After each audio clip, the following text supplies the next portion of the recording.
गीता का 7वां उपदेश है कि चाहे वक्त कितना भी बुरा क्यों ना आ जाए, जो इंसान किसी भी परिस्थिति में हिम्मत नहीं हारता, वो सब कुछ फिर से हासिल कर सकता है। महाभारत में पांडव जुए में अपना सब कुछ हार गए। उन्हें 12 वर्षों का वनवास मिला और 1 साल के लिए अज्ञातवास। वे भिक्षा मांगकर अपनी जिंदगी गुजारते थे। जंगल में भयानक जानवरों के बीच रहे, पर कभी हिम्मत नहीं हारी। इतने मुश्किल वक्त को झेलने के बाद आखिर में जीत उनकी ही हुई, क्योंकि अपने अंदर उन्होंने हिम्मत कभी नहीं हारी। ऐसे ही आपकी ज़िंदगी में भी अगर कितनी भी मुश्किल आ जाए, अगर आप हिम्मत नहीं हारेंगे तो जीत आपकी ही होगी। गीता का 8वां उपदेश है, जीवन में यूं तो लड़ाई झगड़े से दूर ही रहना चाहिए, पर जब बात आपके चरित्र, सम्मान और अधिकार की हो तो पीछे भी नहीं हटना चाहिए।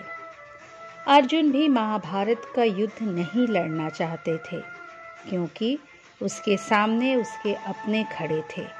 उस परिस्थिति में भगवान कृष्ण ने उन्हें उपदेश दिया कि यहाँ बात युद्ध करने की है ही नहीं, यहाँ बात तुम्हारे चरित्र, तुम्हारे सम्मान, तुम्हारे अधिकार की है। द्रौपदी का कौरवों ने जो अपमान किया, भरी सभा में उसे नग्न करने का प्रयास किया, इतना बड़ा अधर्म किया, ये असहनीय है, तुम्हें नहीं सहना चाहिए। जब बात आपके चरित्र, आपके सम्मान पर आ जाए, तो सामने कोई आपका अपना भी क्यों ना हो, उसके साथ अवश्य लड़ाई करना चाहिए। गीता का 9वां उपदेश है कि किसी पर भी आंखें बंद कर विश्वास नहीं करना चाहिए। हम जानते हैं कि महाभारत की कथा में कितनी ही बार दुर्योधन ने षड्यंत्र करके पांडवों को मारने की कोशिश की, आग में जलाने की भी कोशिश की, पर पांडव जो धार्मिक प्रवृत्ति के थे, धर्म के मार्ग पर चलने वाले थे, बार बार उनकी बातों में आ जाते थे। केवल ईश्वर के साथ की वजह से ही पांडव बच रहे थे, पर ये जिसे अपना भाई समझ रहे थे, जिसे वो अपना सगा समझ रहे थे, जिस पर वे भरोसा कर रहे थे, वही उन्हें मारना चाहता था। इसलिए भरोसा करने के पहले अपनी आंखें जरूर खुली रखनी चाहिए।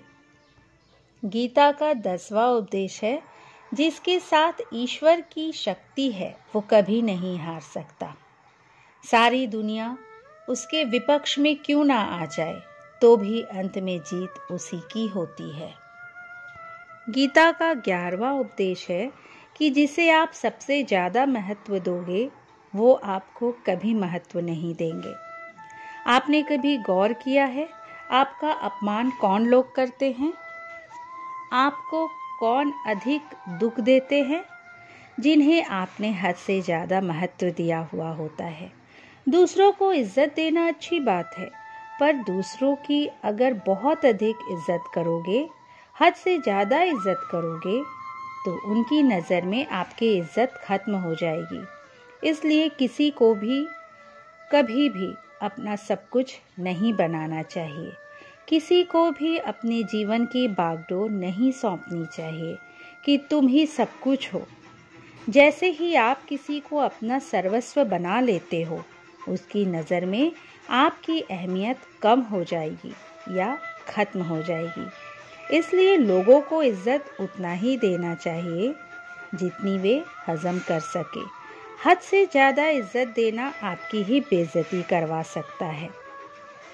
गीता का 12वां उपदेश है कि कभी भी किसी भी चीज़ की अति नहीं करनी चाहिए।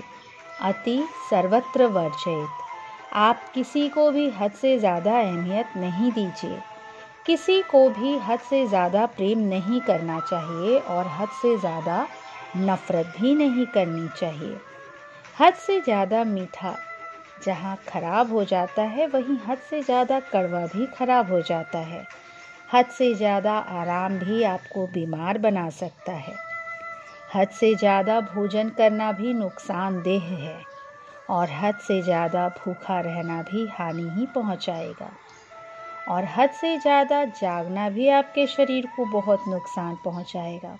इसलिए जीवन को संतुलन के साथ जीना चाहिए। जैसे ही आप संतुलन खो दोगे, आपके जीवन में कोई ना कोई दुर्घटना अवश्य हो जाएगी।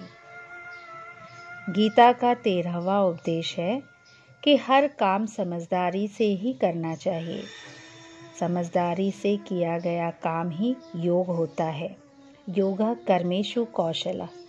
कई लोग काम तो करते हैं पर उन्हें हासिल कुछ नहीं होता। ऐसे बहुत से लोग होते हैं जो कहते हैं कि हम मेहनत तो बहुत कर रहे हैं पर कुछ हासिल नहीं हो रहा है। इसके पीछे की वजह यह है कि बहुत कुछ करने या बहुत मेहनत करने से आपको सफलता नहीं मिलेगी, जबकि सही तरीके से सही दिशा में सोच समझकर मेहनत की जाए तो आपको सफलता अवश्य मिलेगी।